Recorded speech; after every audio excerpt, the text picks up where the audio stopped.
My name is Dr. Maya Chin, though my family still calls me Maya the Dropout. The phone call came on a Tuesday morning while I was reviewing quarterly reports for my medical software company. My sister Jessica's voice had that particular tone she reserved for delivering bad news wrapped in fake concern. "Maya, about my baby shower this Saturday," she began. "I've been thinking, and honestly it might be better if you don't come." I set down my coffee. "Go on." "It's just, all my friends from the hospital will be there. Official doctors, you know. Surgeons, specialists, department heads. And you're—" She paused for effect. "Well, you're still doing that computer thing, right? Working from home in your pajamas?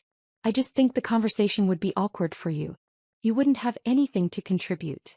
I looked at the 3 monitors on my desk displaying real-time analytics from 847 hospitals across North America using my surgical scheduling AI. "I understand. You're not upset, are you?" Jessica's voice brightened. "I knew you'd get it. Mom was worried you'd make a scene, but I told her you'd be mature about this." "Mom knows about this decision?" "Of course." She agreed completely. Actually, she said it was probably for the best. "You know how you get around successful people. All quiet and uncomfortable. We're just trying to spare you the embarrassment." I pulled up the guest list my assistant had compiled. Jessica had invited 47 people, including Dr. Richard Morrison, CEO of St. Catherine's Medical Center, the flagship hospital in our city's health system and the largest client of my company, MediFlow Solutions. "I appreciate you thinking of my feelings," I said carefully. "That's what sisters do. Anyway, I have to run. Dr. Harrison is taking me to lunch. You know, my husband, the orthopedic surgeon? He's presenting at a conference in Dubai next month.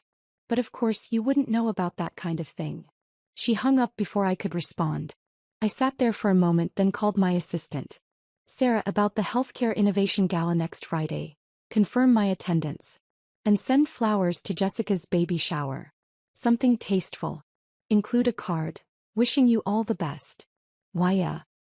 Growing up, Jessica was the golden child.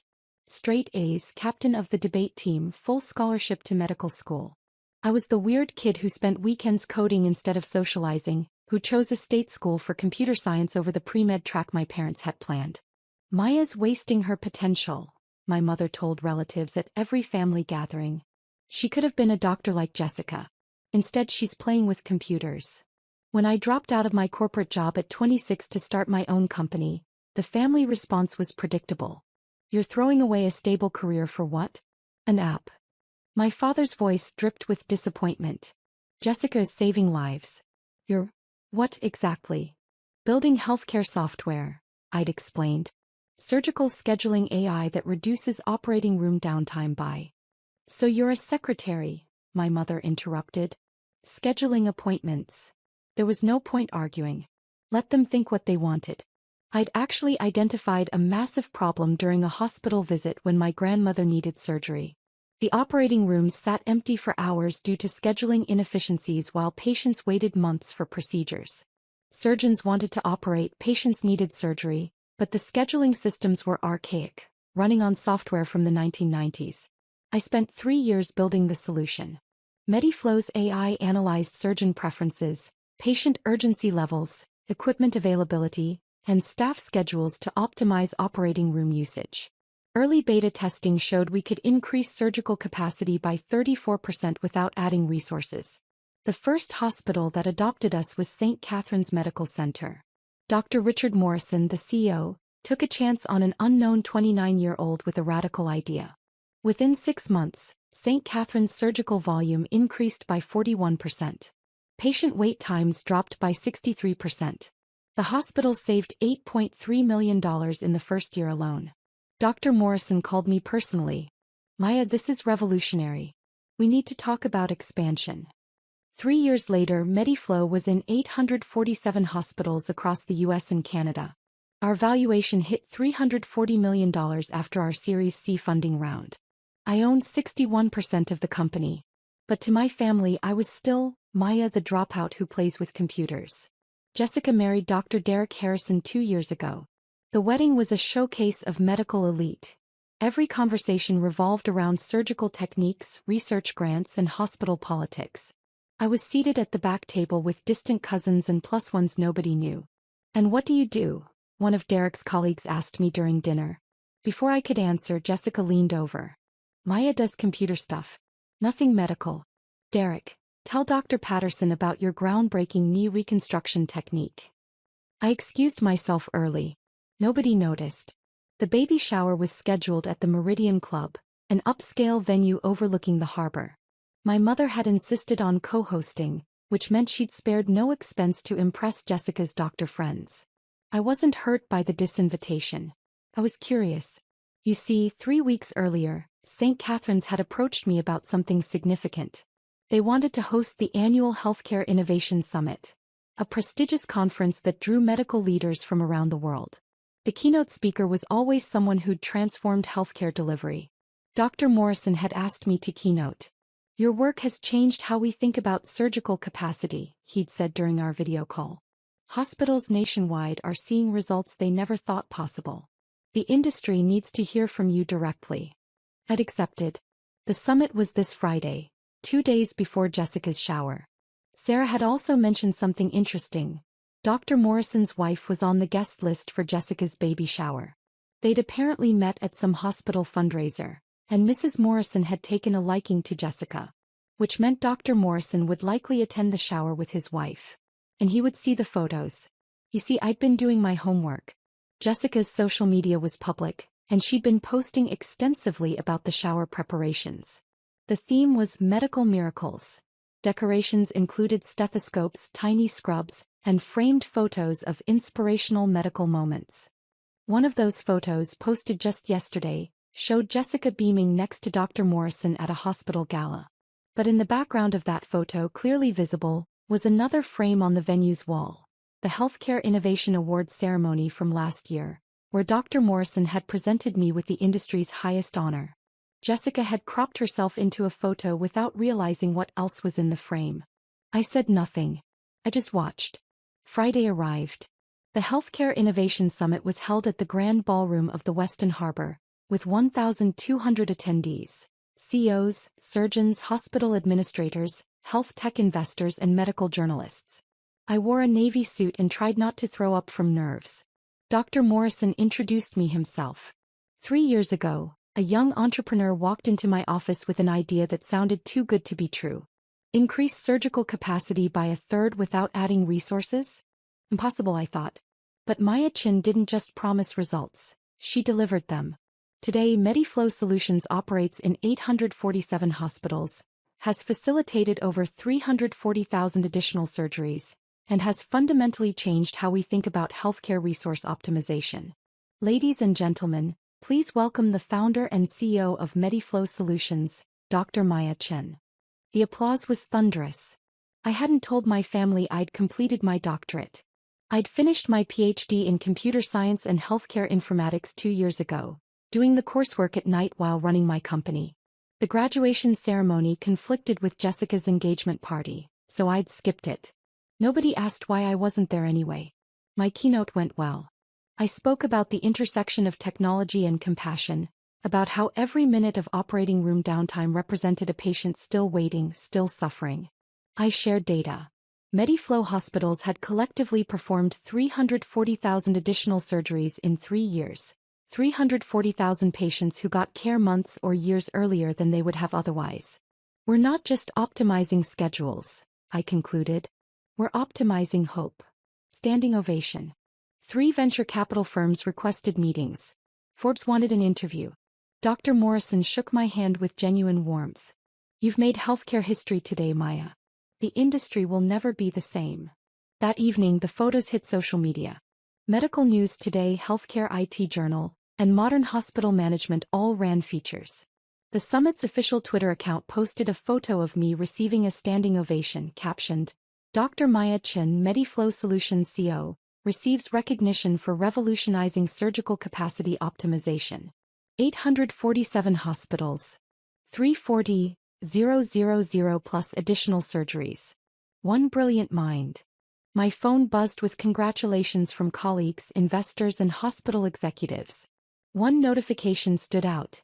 Jessica had posted an Instagram story from her baby shower venue setup. The decorations looked beautiful. She tagged my mother and added, "Tomorrow." Can't wait to celebrate with my real doctor friends. Blue Heart Baby Hospital. I took a screenshot. Just in case. Saturday morning I worked from my home office. A converted bedroom with a standing desk, 3 monitors and a wall of medical technology patents with my name on them. Sarah called at 11 a.m. Maya, you need to see this. He sent me a link to a live stream. Jessica had set up a camera at the shower for people who couldn't attend in person. I watched as guests arrived, admiring the decorations, cooing over tiny medical-themed onesies. My mother held court near the gift table, telling everyone about my daughter, the surgeon's wife. Jessica's always been brilliant. Mom gushed to a cluster of older women. Top of her class, married a wonderful doctor. They're going to raise this baby with such strong values. Education, service, excellence. Don't you have another daughter? One woman asked. My mother's smile tightened. Why? His. Well, she does computer work. We don't really talk about it. Oh, the woman said, understanding immediately. A disappointment. Every family had one. I was about to close the stream when I saw him. Dr. Richard Morrison entered with his wife, Eleanor. He wore a casual blazer and carried a beautifully wrapped gift. Jessica practically sprinted across the room. Dr. Morrison. Mrs. Morrison. I'm so honored you could come. She air-kissed Eleanor's cheeks. Please come see the decorations. We've got a whole medical theme. She led them on a tour, pointing out details. And here's our photo wall. Inspirational medical moments. She gestured proudly at the display. Dr. Morrison stopped. His eyes fixed on one particular photo. The one Jessica had posted, the gala picture. But he wasn't looking at Jessica. He was looking at the background. At the framed photo of him presenting me with the Healthcare Innovation Award. Is that? He leaned closer, then pulled out his phone, scrolling. He showed Eleanor something, probably one of yesterday's summit photos. Eleanor's eyes widened. She looked at the photo wall, then at Jessica, then back at her husband. Jessica, Dr. Morrison said carefully, this photo here, the one from the hospital gala. That's a lovely picture, but I'm curious about the frame visible in the background. Is that the Healthcare Innovation Award ceremony? Jessica beamed, missing the tension in his voice. Oh yes. That event was so inspiring. All those amazing medical innovations. Indeed. Dr. Morrison studied her face. Tell me, Jessica, do you know who received that award? The Healthcare Innovation Award is quite prestigious. Only given to individuals who've truly transformed patient care. I'm sure it was well-deserved. Jessica said brightly. There are so many brilliant people in healthcare. There are, he agreed. Your sister, for instance. The room went quiet. Jessica's smile froze. I'm sorry. Your sister. Maya-chan. She received that award. From me. At that ceremony. He pointed at the background photo. In fact, unless I'm very mistaken, that's me presenting her with the award. Which would make this photo rather ironic, given that Maya wasn't invited today. My mother appeared, sensing disaster. Dr. Morrison, I'm sure there's been a... Mrs. Chen. His voice was cool. I'm quite sure there hasn't been a misunderstanding. I presented Maya with the Healthcare Innovation Award last year in front of 1,200 of our industry's leaders. Yesterday she keynoted our summit. This morning, 3 major medical journals are running features about her. And this afternoon, I arrive at a baby shower to discover her own family doesn't know who she is. Jessica's face had gone white. Maya? My sister Maya? But she just does computer stuff. She works from home. She's not. Not what? Eleanor Morrison's voice was ice. Not important. Not successful. Not worthy of acknowledgement. She dropped out of a real job. Jessica's voice rose. She plays with apps. She's not a real. She's a real doctor, Dr. Morrison interrupted. PhD in computer science and healthcare informatics. She's the founder and CEO of MediFlow Solutions, which operates in 847 hospitals including mine. Her AI has enabled 340,000 additional surgeries.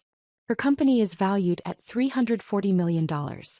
And yesterday she received a standing ovation from every major healthcare leader in North America. The room was dead silent.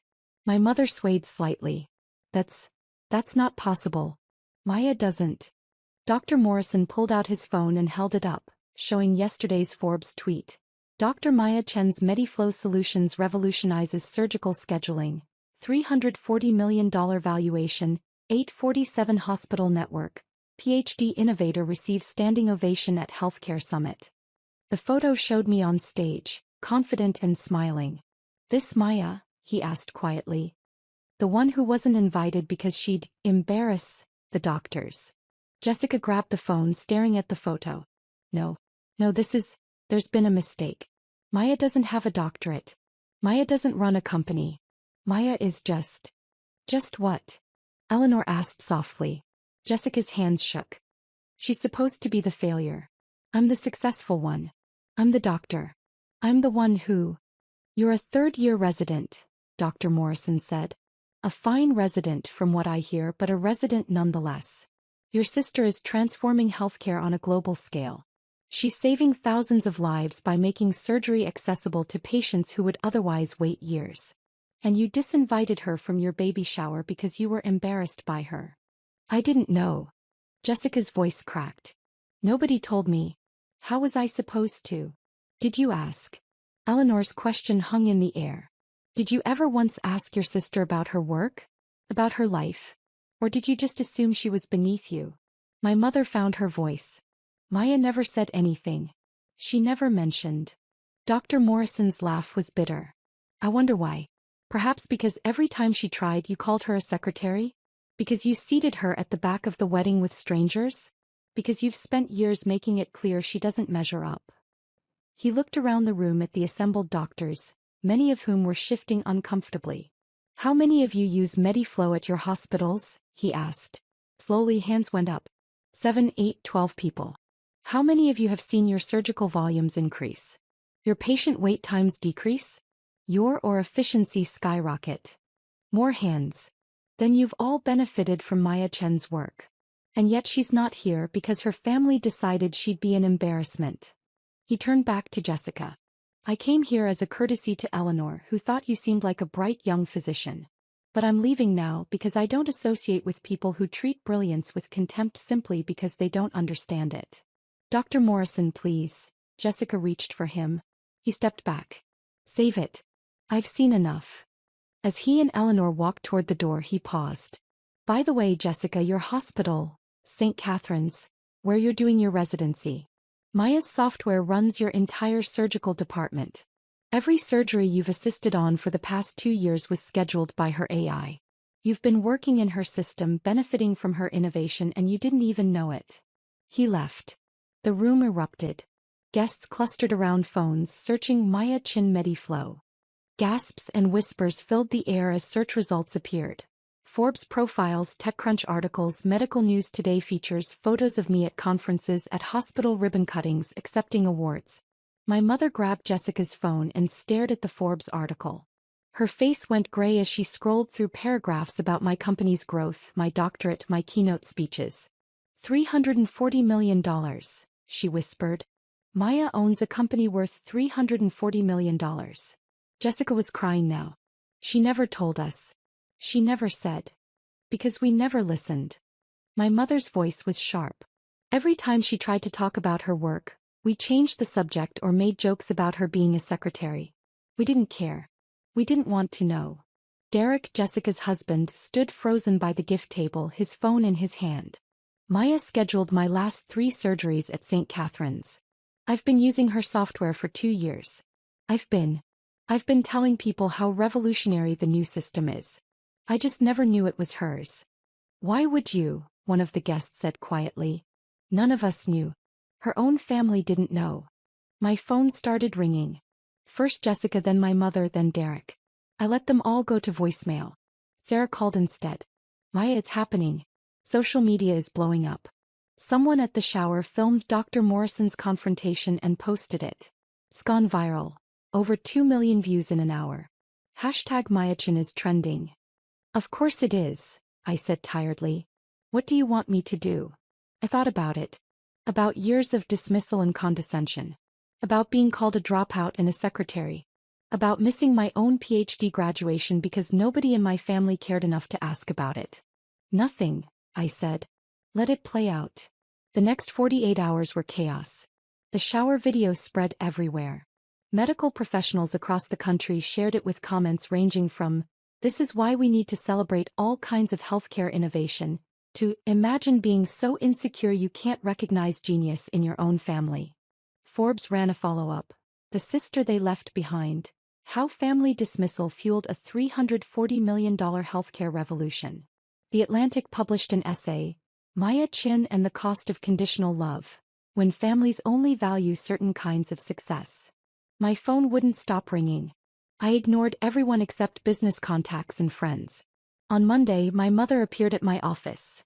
A sleek space in the Innovation District with Mediflow's logo in the lobby and photos of our hospital partners on the walls. Security called up.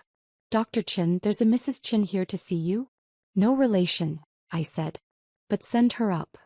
My mother looked small in my glass-walled office, surrounded by monitors showing real-time surgical data from hundreds of hospitals. "Maya," she began, tears already forming. "I'm so sorry. I didn't know. I didn't understand." "You didn't want to understand," I corrected. "You wanted me to fit into your definition of success. Doctor, lawyer, banker. Something you could brag about at parties. When I chose a different path, you decided I'd failed and nothing I said could change your mind. I was wrong." She wiped her eyes. "So wrong. All this time you were doing something incredible and I was too blind to see it." "You weren't blind, Mom. You just weren't looking. Can you forgive me?" I leaned back in my chair. "Honestly, I don't know.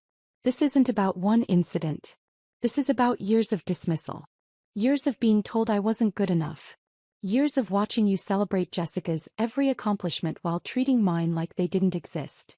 I'll do better. I promise. We all will. Will you?"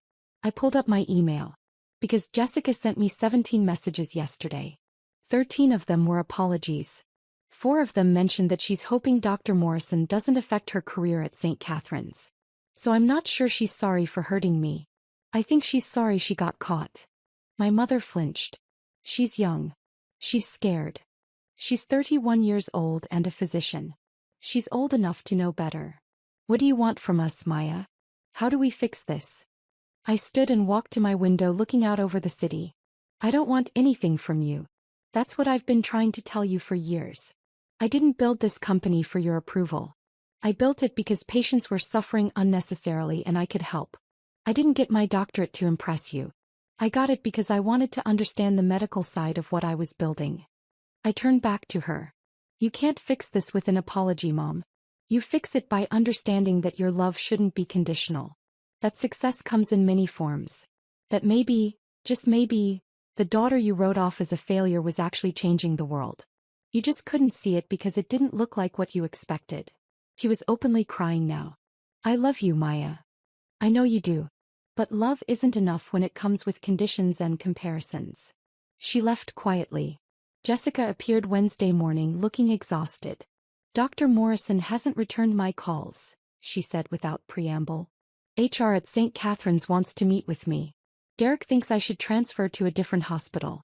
My friends are asking if the video is real. My career is imploding." "Is it?" I asked mildly. "You could fix this." Her voice rose. "One word from you to Dr. Morrison. One statement that this was all a misunderstanding." "But it wasn't a misunderstanding, Jessica. You genuinely believed I'd embarrass you. You genuinely thought I had nothing to offer your doctor friends. You were genuinely ashamed of me. I didn't know the truth. You didn't care about the truth. You made assumptions and never questioned them. That's different." She slumped into a chair. "What do you want me to say? That I was a terrible sister? That I was arrogant and dismissive? Fine. I was. I'm saying it. Now will you help me?" "Why should I?" "Because we're family." The word hung between us. "Family," I repeated. "The same family that seated me at the back of your wedding. The same family that calls me a dropout. The same family that didn't notice when I got my doctorate. That family." I said I'm sorry. "No, Jessica. You said your career is imploding. That's not the same thing." She was quiet for a long moment. When she spoke again, her voice was smaller. "I looked you up. Really looked you up. The articles, the patents, the hospitals. There's a profile that says you worked 90-hour weeks for 3 years to get Mediflow off the ground. That you maxed out your credit cards and ate ramen for a year. That you almost gave up a dozen times but kept going because you believed in what you were building. She looked up at me with red eyes. I never knew. I never asked. I assumed you were wasting your time and I never bothered to find out if I was wrong. That's on me. Not on you for not telling me, on me for not caring enough to ask. It was the most honest thing she'd ever said to me. I can't fix your relationship with Dr. Morrison, I said quietly. That's yours to repair or not. But I can tell you this. The problem isn't that he knows the truth. The problem is how you treated me when you thought I was nobody. That's what he can't overlook. That's what I can't overlook. So that's it. We just stop being sisters. We haven't really been sisters for a long time, Jessica.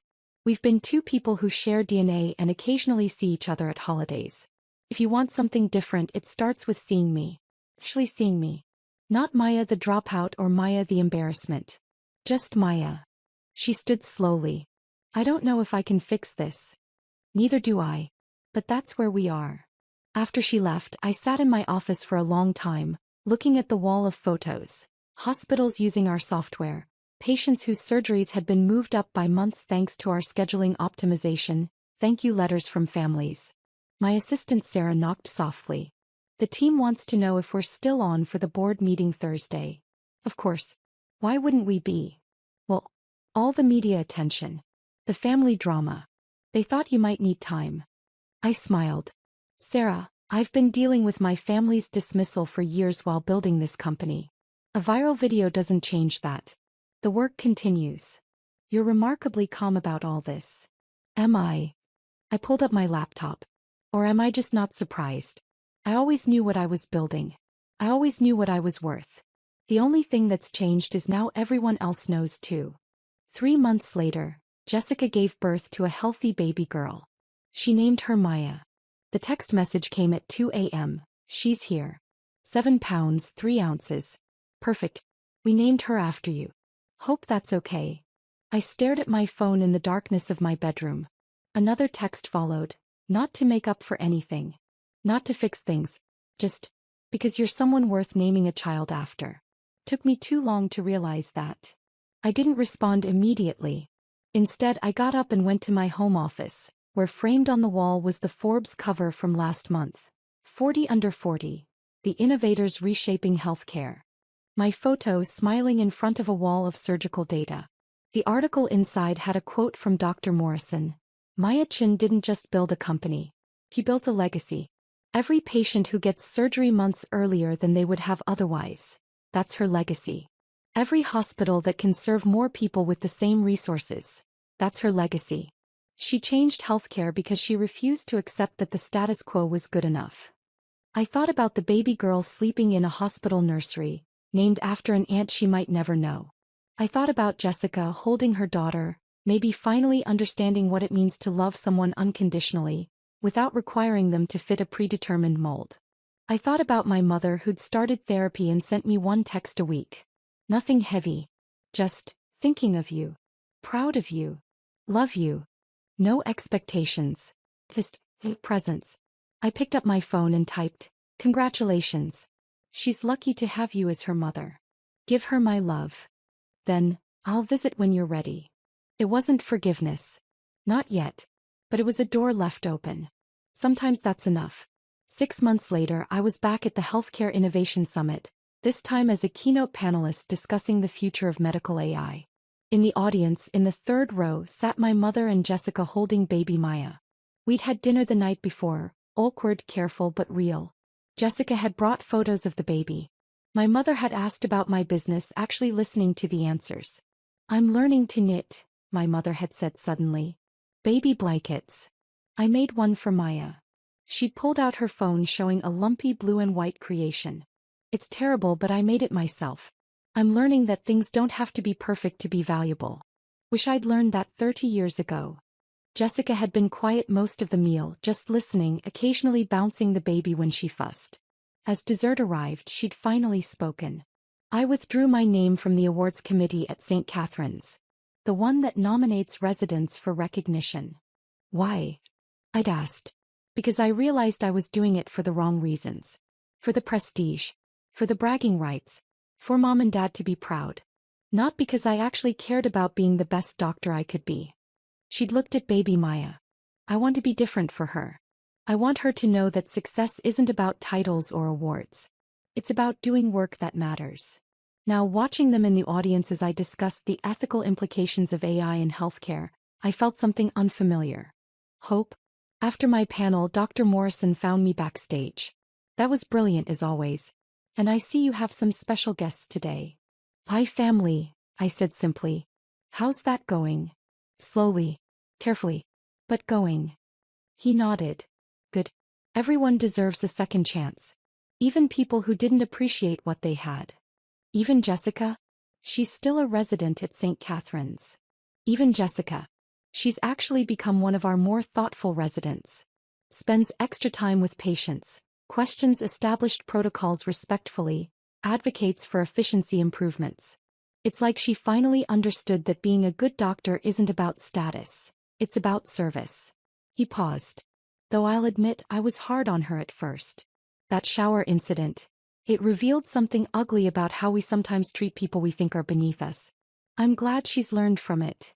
Later, Jessica approached me in the lobby, baby Maya asleep in her arms. That was incredible, Maya. I understood maybe 60% of it, but what I got was amazing. You'll understand more as you keep learning. Medicine and technology are converging. She shifted the baby slightly. Would you like to hold her? I looked at the sleeping infant, her tiny face peaceful and unaware of the complicated family dynamics swirling around her. Yes, I said. Jessica carefully transferred her daughter into my arms. Baby Maya stirred but didn't wake, just made a soft sighing sound. She looks like you, I said. She has your eyebrows. Jessica countered. Those determined eyebrows that say, I'm going to change the world whether you like it or not. We both laughed softly. My mother appeared, camera ready. Can I get a photo? My daughters and my granddaughter. We posed, awkward, uncertain but together. As the camera clicked, baby Maya opened her eyes and looked directly at me with that unfocused infant gaze that somehow seems wise. Hey there, little one, I whispered. You've got a big name to live up to. But here's a secret. You don't have to be what anyone expects. You just have to be yourself. The world will catch up eventually. Jessica wiped her eyes. That's what I want her to know.